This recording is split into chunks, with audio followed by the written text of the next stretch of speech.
சைவமும் தமிழும் தழைத்தோங்கும் யாழ் மண் தன்னிகரற்ற சிவபூமியாகவும் திகழ்கின்றது.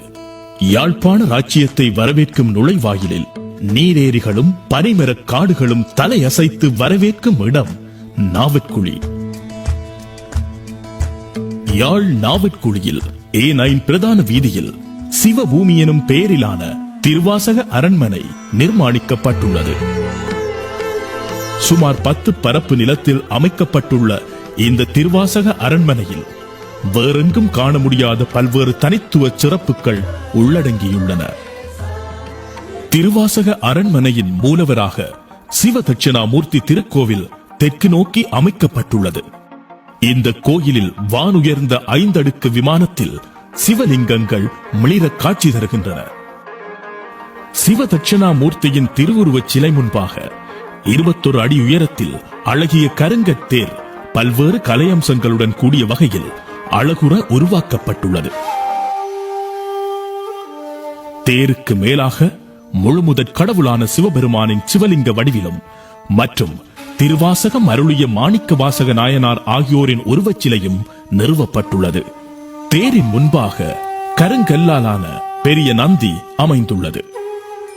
கருங்கல்லில் உருவாக்கப்பட்ட 108 சிவலிங்கங்கள் அரண்மனை பிரகாரத்தில் பிரதிஷ்டை செய்யப்பட்டுள்ளது.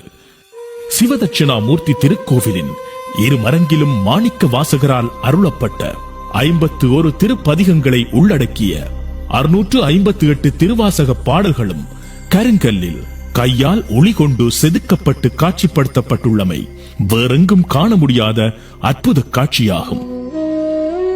கிளிநொச்சி விவேகானந்தா நகரைச் சேர்ந்த ஆனந்தன் வினோத் என்ற இளைஞர் திருவாசக பாடல்கள் முழுவதையும் தனது கையால் ஒளி கொண்டு செதுக்கியுள்ளார். திருவாசக அரண்மனை அமைவதற்கு வித்திட்டவர் சிவபூமி அறக்கட்டளையின் தலைவரும் தெல்லிப்பளை ஸ்ரீ துர்காதேவி தேவஸ்தான தலைவரும் பிரபல ஆன்மீக சொற்பொழிவாளருமான செஞ்சொற் செல்வர் கலாநிதி ஆறு திருமுருகன். A9 வீதியில் அமைந்திருக்கின்ற சிவபூமி திருவாசக அரண்மனை தொடர்பாக சில விடயங்களை கூறுவதில் மகிழ்ச்சி அடைகிறேன். இந்தியாவிலே திருவண்ணாமலையிலே நடைபெற்ற திருமுறை ஓதுவார்கள் சங்கத்தினுடைய திருமுறை விழாவிலே உரையாற்றுகின்ற வாய்ப்பு 2 ஆண்டுகளுக்கு முதல் சிறியனுக்கு கிடைத்தது. திருவாசகம் பிறந்த ஊரை விட இப்பொழுது ஈழ நாட்டிலே தான் வாழ்ந்து கொண்டிருக்கிறது என்று அவர் தன்னுடைய செய்தியை சொன்னவர் என்னிடம் ஒரு வேண்டுதல் விடுத்தார். திருவாசகம் முழுவதையும் இயற்கையினுடைய சீற்றத்தினாலேயோ காற்றினாலேயோ மழையினாலேயோ நெருப்பினாலேயோ அல்லது போரினாலேயோ அழியாமல் இவற்றை ஈழ நாட்டிலே பாதுகாக்க வேண்டும். நான் நினைத்தேன் புத்தகமாக அடிக்க சொல்லுகிறார் என்று நினைத்து ஏற்கனவே 2 பெரியவர்கள் திருவாசகத்துக்கு ஈழ நாட்டிலே உரி எழுதி வெளியிட்டிருக்கிறார்கள் என்று சொன்னேன். சிரித்து விட்டு நான் அதை சொல்லவில்லை, நிலையாக திருவாசகம் அங்கே காட்சிப்படுத்த வேண்டும் என்றார். வலியுறுத்தி ஆசி தந்தார். அவர் ஒரு சித்தர் என்று நான் நினைக்கின்றேன். என்னுடைய எண்ணத்திலே இந்த சித்தருடைய சிந்தனை மனதை உறுத்தியது. இப்பொழுது திருவாசகத்துக்கு ஒரு அரண்மனையை உருவாக்கி இருக்கின்றேன். தமிழ் கூறு நல்லுலகம் மதிக்கின்ற திருவாசகத்தினுடைய அரண்மனையோடு யாழ்ப்பாணத்தினுடைய நுழைவாயில் அமையட்டும் என்று கருதி திருவாசக அரண்மனை என்று பெயர் வைத்திருக்கின்றேன்.